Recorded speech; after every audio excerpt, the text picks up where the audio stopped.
পরিবারের সবাইকে নিয়ে এখানে এসেছি। সাদা পাথরে আসলে আসলে বাংলাদেশের প্রকৃতিটা কতটা সুন্দর এটা দেখা যায়। অনেক এনজয় করেছি এখানে এসে গোসলটা করে ঠান্ডা পানির মাঝখানে। ঠিক আছে, থ্যাংক ইউ।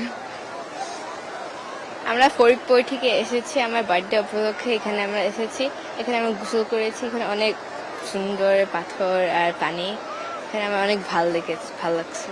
আর এখানে আসতে হচ্ছে আমাদের অনেক সময় লেগেছে, কিন্তু আমরা এসে ভেবেছিলাম যে মানে আমাদের এত টাইম আসাটা হয়তো ব্যর্থ হবে, বাট আমরা এখানে আসার পর এই যে ঠান্ডা পানি, এটা মানে ওইটা আমাদের ছোঁয়ার পরে আমাদের অনুভূতিটা অনেক মানে পাল্টে গিয়েছে।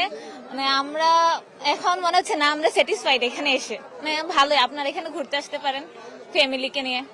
এখানে এসে অনেক ভালো লাগছে, পানিটা অনেক ঠান্ডা, অনেক আরাম লাগছে, অনেক ভালো লাগছে এই জায়গায় আসার। ইনশাল্লাহ আবার একবার আসবো। আসলে আমরা এখানে তো দেখে গেছি কি মানে অনেক দূর দূরান্ত থেকে এখানে পর্যটক আসে, তো এখানে আসে একটু স্বস্তির জন্য, ঠিক আছে, এখানে একটু আসে একটু আনন্দের জন্য, কারণ ঈদের ছুটিতে সবাই আসে একটু মানে একটু রিল্যাক্স করার জন্য, ঠিক আছে। এখানে বিভিন্ন লকার আছে দেখলাম, লকার, তারপরে নৌকা, বিভিন্ন এখানে যানবাহন থেকে ধরে সবকিছুর মধ্যে এখানে একটা সিন্ডিকেট জড়িত আমার কাছে মনে হচ্ছে আর কি। কারণ আমরা সচরাচর মানে সিজন ছাড়া যখন আসলে তো এখানে আমরা খুব রিজনাল প্রাইসেই সবকিছু পাই। এখন সবকিছুর মধ্যে তারা ঊর্ধ্বগতি একটা দাম একটা তারা মানে ধরে দিয়েছে, কারণ আমরা এখন না পড়তেও তাদের কাছ থেকে নিতে হচ্ছে। যেমন লকার আমরা সচরাচর 100 টাকা করে নিতাম সবসময় আর কি, এখন এটা 200, কারো কাছে 300 হয়ে যাচ্ছে। এই একটা বিষয় আমার চোখে পড়লো, মানে এটা যদি প্রশাসন যদি দেখে আর কি। হ্যাঁ, এখানকার পরিবেশ ভালোই লাগতেছে, কিন্তু অনেক রোদ। এখানে পরিবেশ ভালোই, কিন্তু অনেক রোদে অনেক কষ্ট হইতেছে।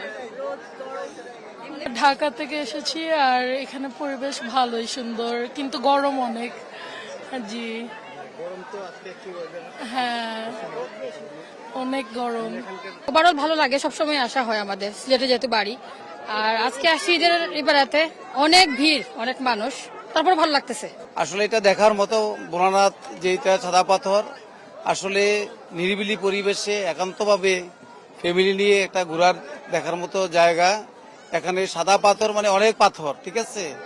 তো আর সবচেয়ে বড় কথা হচ্ছে যে ইন্ডিয়া থেকে যে পানিটা আসে, এটা মানে নামলেই এখন দেখা যায় যে শীতকালের মতো অনেক ঠান্ডা পানি। তো আসলে অভূতপূর্ব আমাদের কাছে ভালো লাগছে, যে বারবার ইচ্ছে হয় যে এখানে আসার জন্য। আমি দর্শকদেরকে অনুরোধ করব, আপনারাও চলে আসুন, সাদা পাথর আসুন। আমরা সীমান্ত এলাকায় পর্যটকদের নিরাপত্তা নিশ্চিত করতেছি, সর্বদা আমরা নিরাপত্তা দেওয়ার জন্য প্রস্তুত। পর্যটক ভাইদের জন্য আমরা যে কোনো সমস্যা হলে বিজিবির সহায়তা নেওয়ার জন্য বলছি, এবং বিজিবি সর্বসময় নিরাপত্তার দায়িত্বে আছে বাংলাদেশ বর্ডার গার্ড।